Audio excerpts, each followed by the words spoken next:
4월 4일 헌법재판소가 재판관 8명 만장일치로 파면 선고를 내렸죠. 그런 상황인데 아마도 이런 파면 선고 결정에 이르기까지 여러 사람들의 이름이 주마등처럼 스쳐 지나갑니다. 그중에서 가장 기억에 남는 사람을 먼저 꼽으라고 한다면은 홍장원 전 국정원 1차장이 아닐 수가 없는데요. 일단 그분 얘기부터 해보려고 합니다. 지금 저희 방송을 통해 가지고 화면에 그분의 이력이 자세하게 나가고 있는데요. 일단은 굉장히 용감했습니다. 헌재 증인으로 직접 출석해서 그 윤석열의 체포 지시가 있었다는 점을 시인하지 않았습니까, 김준 선배? 네, 그렇죠. 뭐 그리고 이제 어떻게 보면 헌재가 윤석열을 이제 만장일치로 파면한 데는 뭐 홍정원 전 차장 증언이 결정적이었습니다. 그래서 뭐 윤석열이 계엄 당시에 전화해가지고 이번 기회에 싹 다 잡아들여라, 뭐 싹 다 정리해라 이런 말을 했고, 그 다음에 이제 그 잡아들일 그 체포 명단을 이제 여인영 방첩사 사령관한테 전해드렸다는 거, 그 증언을 했죠. 근데 제가 그때 이제 헌재 재판정에 이제 2번 나와가지고 그렇습니다. 그 장면이 네. 인상 깊었던 게 이제 2번 나왔을 때 다 이제 재판정에서 윤석열을 향해가지고 90도로 깍듯하게 인사를 하더라고요. 그기에 대해서 윤석열이 이제 고개를 딱 돌려가지고 외면을 하죠. 진짜 쫄보본 색을 다시 한번 보여줬는데 윤석열 입장에서는 어떻게 보면 이 홍 전 차장 증언 때문에 사실상 뭐 파면당이 생겼으니까 그런 네. 반응을 보일 수도 있는데, 그만큼 어떻게 보면 홍 전 차장 증언이 어떻게 보면 이번 탄핵의 스모킹건이었다고 말할 수 있는 거죠.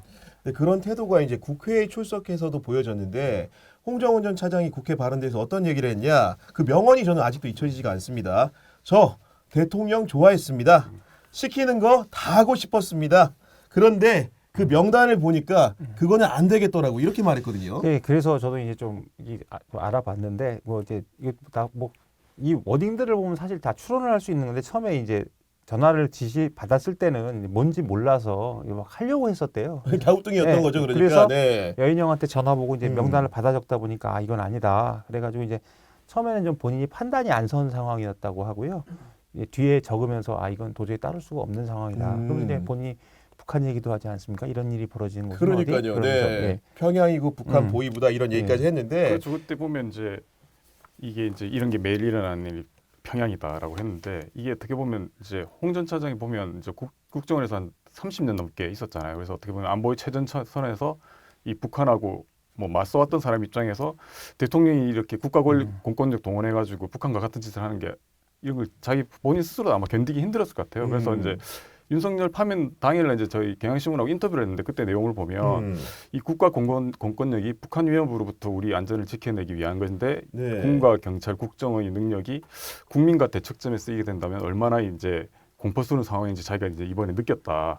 그렇게 이야기를 했죠. 그래서 이번 헌재 결정문을 봐도 그런 내용이 나옵니다. 이제 피청구인은 국회의 권한 행사를 맡는 정치적 네. 목적으로 국가안전보장과 국토방위를 사명으로 해서 나라를 위해 봉사한 군인들이 일반 시민과 대치하도록 만들었다라고 엄중하게 이제 지적을 했죠. 그러니까요. 그리고 저는 이분이 사실은 육군사관학교 출신이라는 점 굉장히 눈에 들어왔고, 심지어 이번에 이제 국회에 침탈하려고 했던 특전사령부 707 특임단에서 중대장 근무를 했다는 이력도 굉장히 이색적으로 느껴지더라고요. 네. 그렇죠. 이분이 보니까 이제 뭐 특히 이제 집안 자체가 군인 집안이더라고요. 그래서 이제 뭐 아버님 같은 경우는 이제 월남 해가지고 그 6.25 전쟁하고 뭐 이제 뭐 월남 파병까지 갔던 이제 참전 용사고 해군사관학교 졸업한 제독 그렇습니다. 출신이고, 네. 뭐 어머니는 간호장교 출신이라고 그렇게 얘기를 하시더라고요. 그리고 이제 육군사관학교도 입교해가지고 뭐 이제 우수화랑, 그러니까 생도상 같은 것도 탔고, 그리고 이제 뭐 대위 진급 후에는 이제 707 특수임무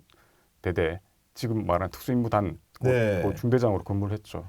야, 그럼 한마디로 말하면은 군인 가족이었다는 점에서 굉장히 이색적인 그런 가족 형태가 아닐 수가 없는데, 사람들이 궁금해하는 게 홍장원 전 차장이 국정원에 가가지고 과연 어떤 일을 했는지를 굉장히 궁금해합니다. 왜냐하면은 국정원 요원이라는 것 자체가 일반인들에게 굉장히 드러나지 않는 직업이기 때문에 블랙 요원 활동을 했다고 하는데 주로 어떤 일을 한 겁니까? 일단 뭐 그거 말씀드리기 전에 하나 들을 게, 이제 이분이 왜 군을 떠났는가 이런 게 좀 궁금해서 이제 알아봤는데, 이 양반이 이제 그 중대장을 했잖아요. 근데 이분이 그 고공 낙하하는 게 그 최다 기록을 가진 분이래요, 군에서. 아, 고공 그래서 낙하요? 그 시절에. 그래서 근데 낙하산 훈련을 하는데 부하 하나가 이제 떨어지다가 낙하산이 꼬였대요. 그래서 이게 잘못 떨어졌답니다. 잘못 떨어 돌아가셨는데 아이고. 좀 모양이 안 좋게 돌아가셨나 봐요. 그래서 이분이 이걸 수습하고 직접 다 하셨대요. 그러면서 이게 약간 트라우마가 된 것 아닌가. 그래서 이제 군을 떠난 것으로 알고 있고요. 그래서 이제 그런 것들 아니었으면 뭐 당연히 대표 하랑이었으니까 별을 달았을 것이다. 이렇게 얘기를 하고 이제 국정원에서 이제 우리가 블랙 요원으로 알고 있지 않습니까? 근데 네. 처음에는 이제 블랙이라는 걸 달고 했다기보다 이제 대북 공작국으로 들어갔는데 이제 해외로 나가면 이제 블랙이 된 거죠. 근데 이제 이 블랙도 뭐 현장에서 뛰는 공작원이 있고 이제 공작원을 지휘하는 공작관이 있대요. 근데 이제 이분은 약간 군에서 쌓아서 오셨으니까 이제 공작관을 하시면서 현장에서 뛰는 블랙 요원을 지휘를 하셨고요. 근데 본인도 이제 급이 높으니까 북한 외교관, 뭐 장성 이런 분들을 고위 관계자를 만나서 A급 첩보를 많이 가지고 왔다고 합니다. 그래서 제가 이제 여기서 밝힐 수는 없는데 이름을 대면 여러분들이 다 아실 그 대북제주 유명한 거 있어요. 네네. 그게 이분 작품이라는 얘기가 그래요? 있습니다. 예, 그리고 이제 이분이 활동하신 데가 홍콩 선양 이런 데인데 그 예전에 넷플릭스에서 상영했던 한국 영화 야차라는 걸 보면 거기 선양이 스파이들의 도시라고 나오거든요. 그래서 이 선양에서 그 저기 활동을 오래 하신 것으로 이렇게 알고 있습니다. 그리고 이제 좀 재밌는 얘기가 여담인데 갑자기 생각이 났어요. 하다 말고 이 선양 그때 그 야차란 영화를 보면 국정원이 여행사를 운영을 하거든요. 실제로 이명박 정부 시절에 원세훈 시절에 홍콩이가 어디서 여행사를 운영했는데 이게 너무 잘 됐대요. 국정원에서 운영 지금 갑자기 생각이 났어. 근데 네. 원세훈이 이걸 닫으라고 했다. 뭐 이런 얘기를 제가 너무 잘 돼서. 예. 아니 잘 되고 있는데 이걸 왜 닫으라고 하냐. 그런데 닫으라고 했다는 그런 얘기를 들었던 경험이 네. 들고요. 아무튼 그래서 이분이 홍콩 그 중국 이런 데서 이렇게 활동을 했기 때문에 중국에 못 들어갈 수도 있지 않을까 뭐 이런 말씀을 하시는 분도 있었습니다. 예. 아니 그 첩보 영화에나 등장할 법한 주인공 같은 인물인데 그런 분이라고 하기에는 공개적인 장소에서 바로 하는 모습들이 너무나 강직하고 강인함이 많이 묻어나다 보니까 마치 스피치 훈련을 받은 것 같다는 인상까지 받았거든요.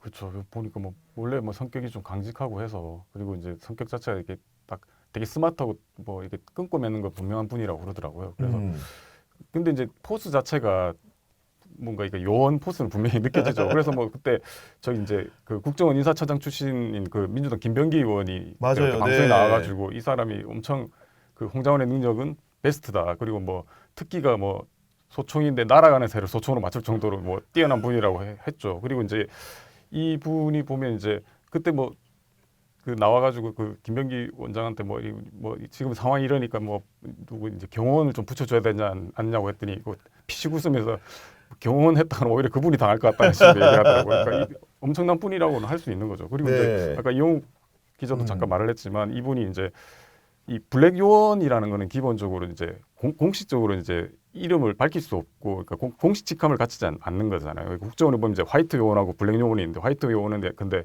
그 대사관 이런 데 보면 이제 공식 직함을 가지고 그렇습니다. 네. 활동을 하면서 주로 이제 정보 수집을 하는 거고 블랙 요원은 사실 이름도 가짜를 쓰는 경우가 많아요. 그래서 아마 홍장원이라는 이름도 안 쓰고 그렇게 썼을 것 같아요. 그래서 이제 본인이 어디 방송 나와서 하시는 말이 자기가 뭐 홍콩 시장 통해서 막 반바지에 쓰레빠 걸고 뭐 이렇게 지냈다고 하더라고요. 그랬으니까 근데 이제 분명한 건 이분이 이제 능력이 원체 탁월하니까 박지원 그 의원도 그 이야기를 하더라고요. 뭐 국정원에서 이때 전설 같은 인물이었다. 네. 그리고 이제 뭐 국정원장 신임 국정원장이 부임하면 항상 그런 말을 했다고 그래요. 그러니까 홍장원은 친구가 있다는데 도대체 누구냐? 아 인사 추천 대상이었다는 거죠. 그러니까 그만큼 네. 이제 명성이 자자했다는 거죠. 예.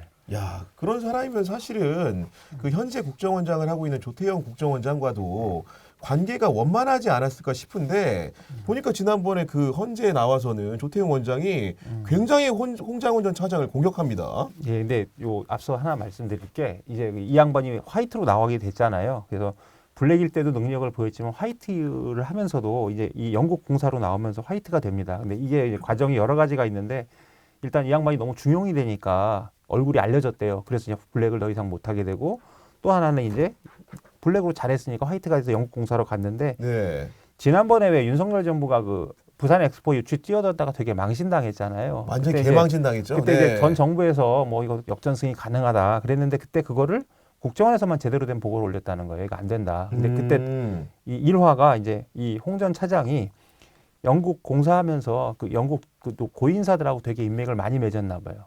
그래서 그 전 총리 뭐 이런 사람들이 있었고 그래서 알아보니까 도저히 이게 아니다. 그래서 국정원에서는 이게 아니다 이렇게 보고를 올렸다고 하고요. 또 하나가 이제 이분이 언론 뉴스에 나온 건데 우크라이나에 제일 먼저 갔잖아요. 네. 근데 이게 전후 사업을 챙기러 갔다고 합니다. 근데 전후 사업을 챙기러 일부러 가봤는데 그때 이제 본인이 블랙하면서 이제 중국 쪽 인맥하고 왜 그 탄탄탄 국가들 있잖아요. 뭐 카자흐스탄 맞아요. 이런 네. 국가들에도 인맥이 좀 있대요. 그래서 이제 자신 개인기로 뭐 국정원에 무슨 뭐 지부라고 하긴 뭐한데 아무튼 그런 걸 만들어 놓고 그때 뭐 북한군 저기 이야기를 뭐 파병 얘기를 들었었나 봐요. 그래서 이래서 윤석열이 이제 이 사람을 좋아하게 됐다 이런 얘기가 있고요. 조태용 말씀하신 거는 원래는 둘이 관계가 좋았대요. 호영호재하는 사이인데 네. 그 들은 바로는 이제 저 홍 전 차장도 사실 집안이 명문가 아닙니까? 쟤도. 그리고 이제 조태용 원장의 사모가 집안이 어떤지 모르겠는데 아무튼 그 집안하고 홍 전 차장 그 선대 집안하고 이게 교류가 있었던. 교류가 있는. 네, 네. 그래서 이제 원래 인연이 있대요. 그래서 이제 서로 호영호재하면서 잘 지냈는데 이제 그때 개업날 그렇죠. 네. 조 원장이 이제 빼니까 이제 본인이 음. 약간 강직하고 돌직구니까 훅 들어간 거 아니냐 이렇게 보고 있습니다. 조태호 원장은 사실 보면 이제 약간 계엄 전후에 이제 석연치 않은 부분이 사실 많잖아요. 그 행동을 행적이. 보면. 그래서 이제 뭐 저기 홍장원 차장이 이제 당시에 이제 관련 보고를 했다고 이제 주장을 하는데 자기는 뭐 부인부터 하잖아요. 그리고 이제 뭐 되레 아까 말씀하셨던 것 헌재에 나와가지고 뭐 홍 전 차장이 체포 명단 적었다고 한 장소가 공터가 아니고 뭐 사무실이고 CCTV를 분석을 네. 해봤더니 뭐 시간 동선이 다르다고 했는데 그러니까 오히려 홍 전 차장이 약간 반박을 했던 게 아니 본인은 어디 뭐 그 국무회의 나와가지고 기억이 잘 안 났다 뭐 너무 엄청난 상황이라서 기억할 수 없다면서 왜 자기한테는 AI급 기억력을 요구하냐고 저는 그 말이 맞다고 생각을 해요. 정확한 비유죠. 네. 그리고 이제 근데 아까 그 이용욱 기자 말했던 것처럼 이제 두 사람이 호영호재라고 했다는데 홍 전 차장이 그 이야기를 하더라고요. 이 저기 조태용 원장이 자기한테 롤 모델이었다. 어떻게 보면 주미대사 국가안보실장 그다음에 국정원장 했으면 그 계통에서 일하는 사람 입장에서 보면 진짜 최고죠. 멋진 커리어를 가진 사람이죠. 그런데 이제 아마 비상계엄 이번 사태를 보면서 우리가 네. 말하는 이제 사회 엘리트들의 어떤 민낯을 본 것 같아요.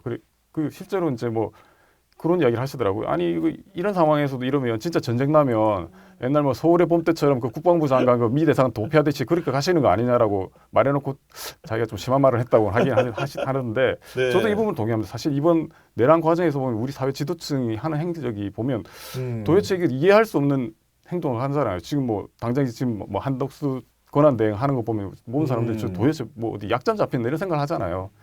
그런 상황에서 보면 조태용 원장은 게다가 이제 뭐 김건희랑 그렇죠. 문자까지 주고받은 두 번 사이였기 때문에 했죠. 그리고 그래놓고 홍 전 차장에 대해서는 뭐 정치적 중립 지키지 않았다고 자르잖아요. 자기는 김건희랑 그렇게 야당 메시지 통화했다고 주고받고. 주장하면서 네. 그러니까 이게 지금 앞뒤가 안 맞는 소리를 하는 것 같아요. 그래서 이제 지금 보면 이 국회 내란 국조특위가 이제 이번 그 위증 혐의로 조태용 원장 고발했으니까 검찰에서 뭐 사건 배당한 걸 봤으니까 이건 수사를 통해서 이제 밝혀져야 네. 된다고 합니다. 어쨌든 간에 이번 헌재의 파면 결정은 만약에 홍장원이 없었다면 불가능한 일이 아니었을까 싶은데 그렇기 때문에 그의 평소의 그 퍼스널리티, 성격이 좀 어땠을지가 좀 궁금합니다. 이게 국정원 쪽을 얘기를 들어보면 이 사람이 이제 딱 말하는 거 보면 느껴지잖아요. 약간 AI 같은 사람이다 이런 얘기도 들었고 그다음에 이제 사교성은 좀 떨어진다고 합니다. 그리고 이제 사교성은 떨어지고 예. 워커홀릭이고 그래서 워커홀릭 사람들 특징이 있어요. 이제 후배들 칭찬하려고 잘 깬다. 그래서 이제 좀 후배들이 어려워한대요. 어려워하고 그 대신 이제 이번에 그 태도에서도 본인의 태도에서도 드러났듯이 이제 본인의 소신을 강하게 믿고 이제 그 얘기를 하는 돌직구 스타일인데 다만 세련되지는 않았대요. 그런 스타일이라서 저분이 이제 블랙 용어를 하고 북한 고위급 장성들을 상대할 때 어떻게 저성격으로 저게 가능했을까 뭐 이렇게 말하는 사람도 있었다고 합니다.